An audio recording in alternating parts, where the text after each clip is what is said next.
It's another K-Town beat.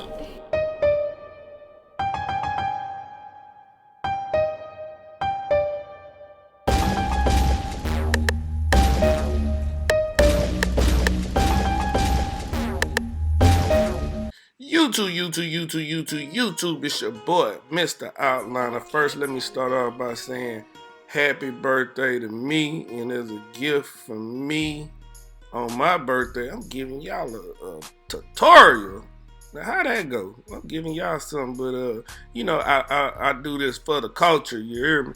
But anyway, so he got a nice grade of hair, so I think we're gonna do a drop fade on this. Get them cleaned up, but kind of like a light fade, but still drop. We're gonna still be able to see the lineup all the way around. So shadow fade. It's tricky right here. On the side of his hair, different barbers do different things. I ain't trying to talk about another barber, but this hairline is kind of off. They pushed it back a little bit. I'm gonna fix it without enhancements. I think that the last 3 videos maybe I haven't used enhancements on any haircut, right? On the last 3 videos, and I'm not knocking enhancements. Y'all know I use that. But anyway, so to the haircut. So what we want to do is still set up our guideline, even though we're doing like a shadow, we still want to set it up like we doing a drop fade to give us room to stretch the fade out, have room to fade either way, right? So that's what we do first, and we do that all the way around the head.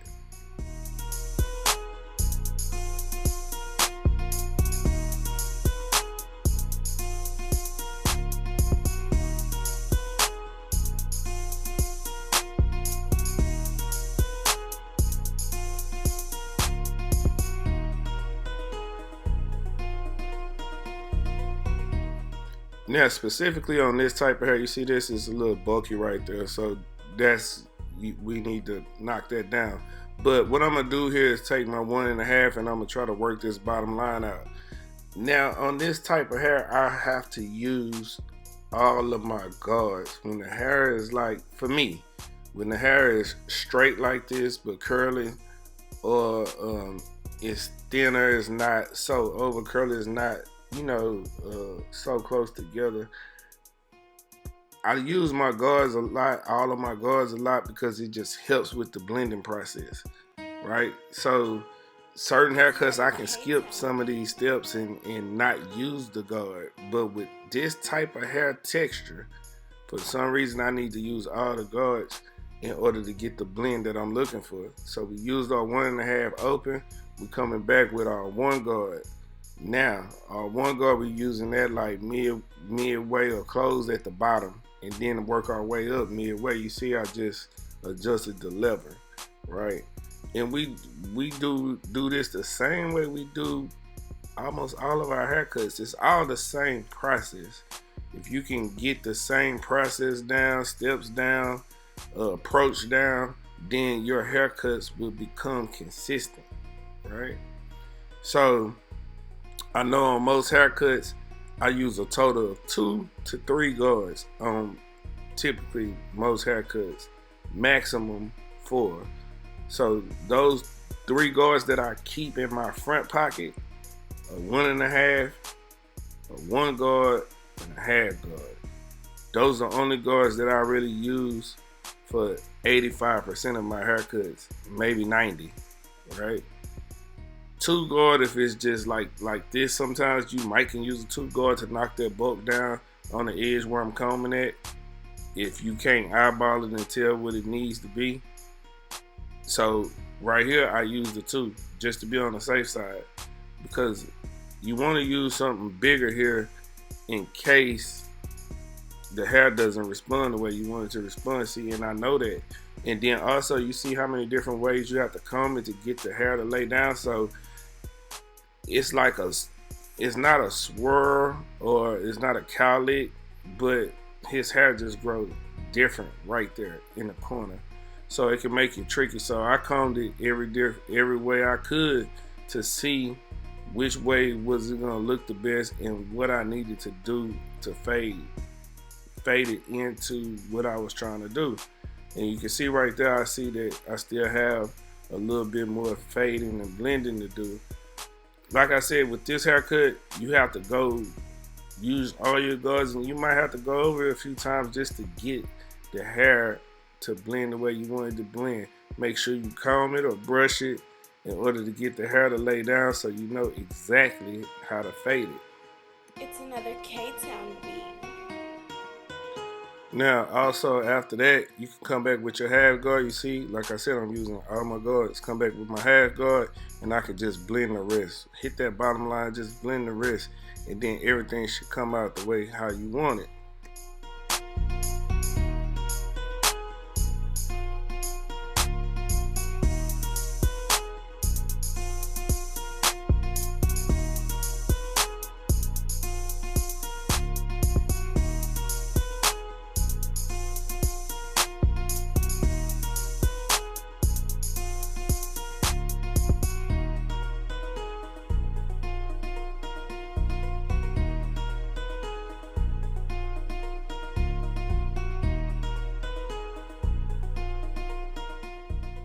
Okay, and then after that, you come back. You can use your adjustable and try to knock a little bit of the overhang off.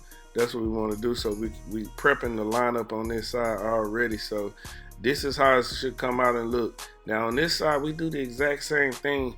Only difference is the little part that I showed you in the beginning. Maybe the other barber went up a little bit higher than I would have.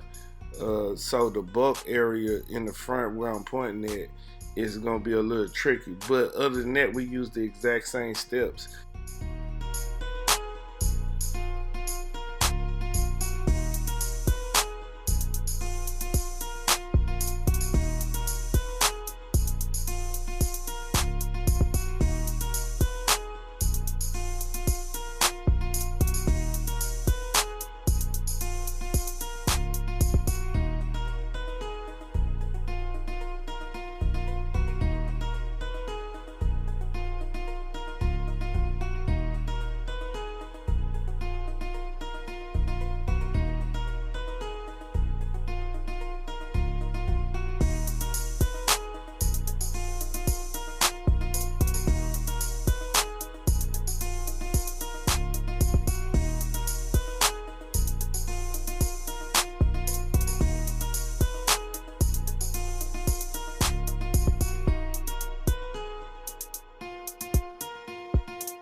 It's another K-Town beat.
Now, once we're done with both sides, we got a little bit of the back to do.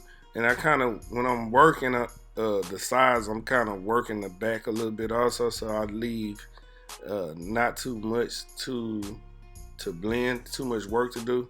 But the back is just an extension, as I always tell y'all, it's just an extension of the side. So we use the exact same steps 90% of the time, unless it's just different kind of bulk in the back or different kind of cowlicks or swirls, whatever you want to call it, in the back, then we might have to approach it a little differently. But 90% of the time we just use the exact same steps. So I'm using the 1.5, I'm gonna use the 1, then I'm gonna use the half guard, and I'm gonna come all the way down until everything blends in just like I got the size, right? So again, all of this is really still using the same method of approach, the same system over and over and over again until you get comfortable enough to the point to where all your haircuts look, you know, similar, the same, where when you walk in a place, walk inside the barbershop, they don't really even have to ask you like who cut your hair. They know like, oh, such and such cut that. I could tell by the way it even grew back in or the certain look it have. They know, hey, it's you. Hey, you go to such and such. Oh, okay, cool. Yeah, you know what I'm saying. So you want to be able to have that signature. I think that's the word I'm looking for. You want to have a signature of things that you do, right, to make the haircut unique to them, to you, to where it gets back to you.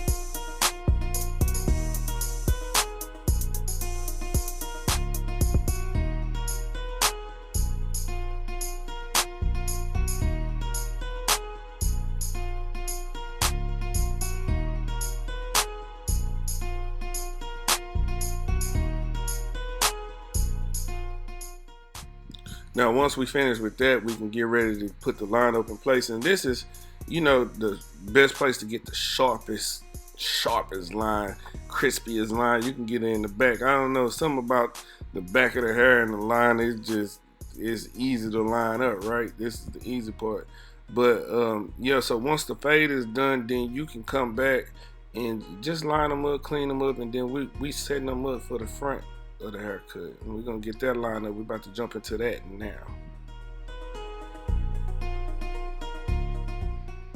Now, you need your Mr. Outliner Detailing Mist right here. If you don't got it, get you some. I know, I'm probably almost out, but I'm waiting on my order to come in, and the back order is crazy right now. So it's taking me longer to get the product in like I want to because of all the shipping stuff that's going on. So bear with me, but I will inform you when I get a little bit more supply in, right? So after you spray the Mr. Outliner Detailing Mist, you want to comb or brush the hair down. And what I wanted to do for this haircut was do his sponging first, right? I just felt like it would be easier for me to see everything once I do it. And you see how those curls popping? So let me tell you what I'm using. If you follow boxing, if you know the Charlo twins, I actually cut their hair, right? And one of the twins, Jamal Charlo, I believe it's his daughter's product line. He gave it to me to use. It's all natural. This right here is not greasy at all, right? And it make the curls pop. Look at that. That's actually some good product. And I think it's called Journey's Hair. I'll leave a link in the description if I can find it. But on Instagram, I believe it's called Journey's Hair, right? So that's his daughter's stuff, and it works really good. Smells really good too. Certain things that I'm big on, you know, not being greasy, the smell. Those type of things matter to me, you know, when using products.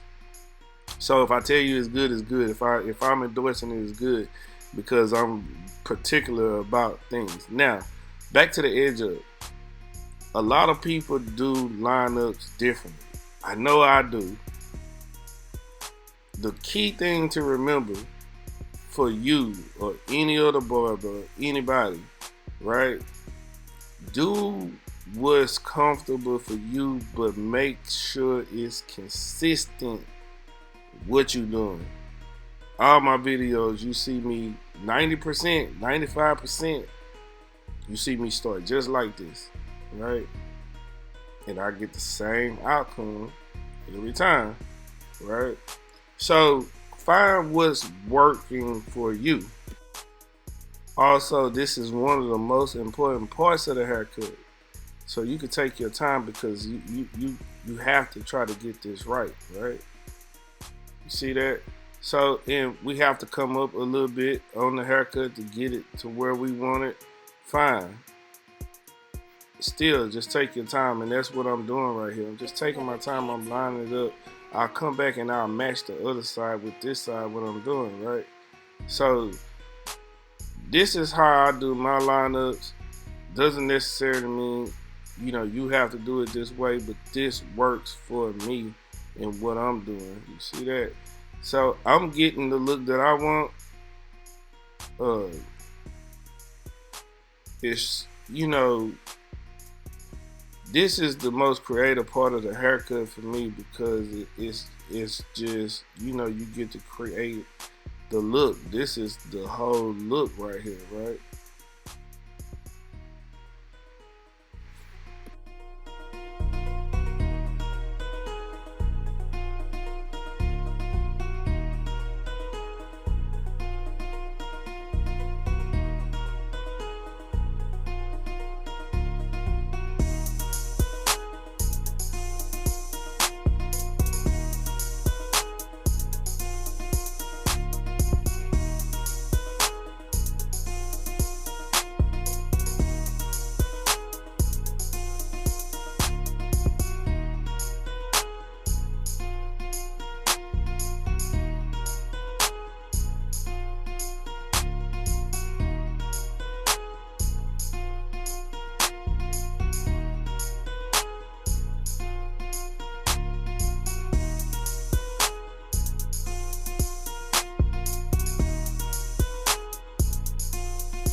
So after we get that side done, now we want to come back and do the other side. Now, you see where the pushback at? You see that? And sometimes you got to push the line up back. I'm not saying that you don't never have to push none back, but you know, you have to get it to at least kind of look as natural as possible, right? So we just did that to this side just to try to match it up. And like I said, I didn't do any enhancements on this, and the reason why it's taking me a little longer on this lineup because, for one, I'm really just trying to save it. Like I want it to be as natural as possible, so when it grow back in, you know, it doesn't look out of whack, you know, out of place, you know. So I'm tapping it and I'm trying to see, and then it's overhang, and you want to try to just keep the most integrity of the lineup as possible. But you see, I'm still able to get a sharp line here. It's not as crispy, but it's still a sharp line here using a small amount of hair to still create a look, right? So like I said, I know my system, I know what I want to do, I know how I'm gonna get there. Once I know how I'm gonna get there, what I need to do and how I'm gonna get there, then I start executing. So this is basically just what I'm doing, and I knew that it was gonna take me a while to do, you know, the lineup part, which I'm cool with, but I wanted to make sure I got it right. So in total, this whole haircut actually really took me maybe 45 minutes, and mainly that's because I'm recording and trying to show you what I'm doing and making sure my camera is in focus.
So now we pretty much got the lineup exactly how we want it. It's Cleaned it another up. We got everything done. This is the haircut. This is a light fade. We used the drop fade method though when we started our guideline, but this is the fade. It came out nice, good for me the way I liked it. He liked it, his mom liked it, everybody liked it. But anyway, this is the video. Don't forget, like, comment, subscribe, tell a friend or tell a friend. You know how we do it. Check my other channel out, Self-Made Herb. If you leave it in the description box. But yeah, this is the haircut, man. This is what we doing, man. We about to start getting busy again on these cuts. You dig what I'm saying? But anyway, until next time, love, peace, and hair grease. I'm out.